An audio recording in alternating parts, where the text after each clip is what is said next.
This is starting to feel like Appalachia. We spent a year roaming the mountains of Appalachia, me and my doggy Pancho. And what I described as the ongoing rape of Appalachia included deforestation, rich people, affluent people from all over the Southeast and even other parts of the U.S. buying up every available property in Appalachia, driving the prices way up so that the people of Appalachia who really want to stay there, they did not want to sell their family properties, and the kids, wanted to buy, but they couldn't afford it because everything in Appalachia was being snapped up by people from Charlotte and Raleigh and Florida, all over the Southeast. So, we are walking down kind of a lonely road. It's obviously a beautiful road, no ruts, towards the Los Troncones part. When I said to one of the local guys this morning, Sierra Madre Oriental, he did not know the name of the range. He just knew Los Troncones. Now, I thought Los Troncones only referred to the Parque Ecologico where we stayed in March, but it's obviously what the locals call these mountains. In much the same way in Appalachia, it was all the Appalachian Mountains, but they'd get called the Smokies, or the Blue Ridge Mountains, or the Black Mountains, different things like that. So the locals called these Los Troncones. And this morning, one of the things I observed all through South Texas, and really Louisiana, so many places, was that on nice days, 74 degrees today, it's a gorgeous day, I'm wearing a second layer. Two old pickup trucks came by with Mexicans, and they waved out their open windows. So that white car back there, nice new car. There's an awful lot of very old vehicles in Mexico. Nice new car with the windows closed and the air conditioning on. I said, these are not locals. These are from the big city, maybe Monterey, or possibly from Victoria, the close city, or they might be Americans. Because they stopped right in front of me. I thought, are they going to greet us? No, they never rolled their windows down. Here comes motorcycles. You won't be able to hear me.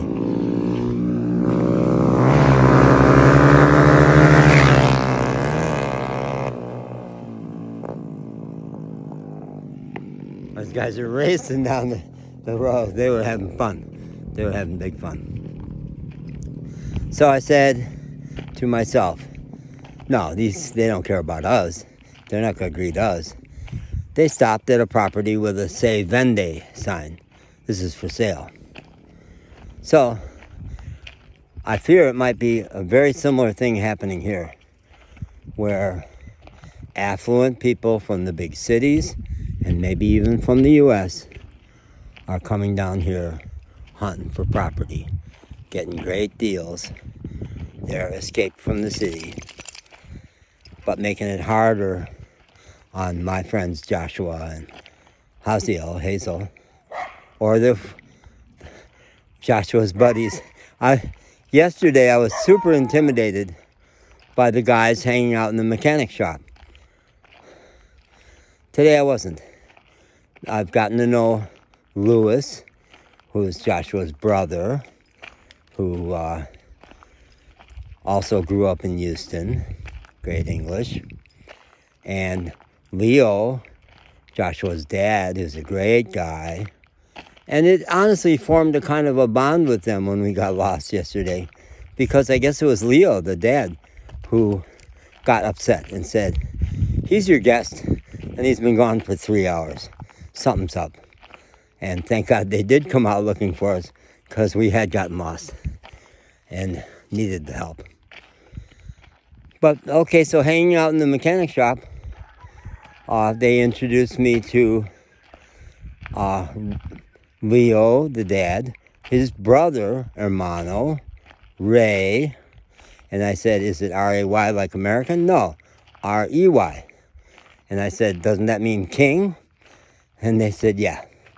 So I went through a whole little ritual of bowing down to the king, which they enjoyed a lot. And then I said some more to Lewis, who translated for the other guys, that my son is black. And as he was growing up, the thing was black barbershops. And I said there are movies, comic movies in America called Barbershop, because it's the place where the men would hang out, was at the barbershop. And I remember the day my son was maybe 14, and I dropped him off at a black barbershop, wherever we were living. I don't know where it was. And I said, well, do you want Dad to go in with you? And he thought, am I going to bring my gringo, my white, my honky dad in there? No. I was really proud of him. Really proud of him when he said, nah, I think I'll just do this, which was really great. Really great. So I said to those guys, in black culture in America, there's a barbershop where where the guys would hang out. And I said, here, it's mechanical. You hang out at the mechanic shop. And they had a fire going and lots of banter. And even when I thought the joke might have been on me, I didn't mind. I'm the American.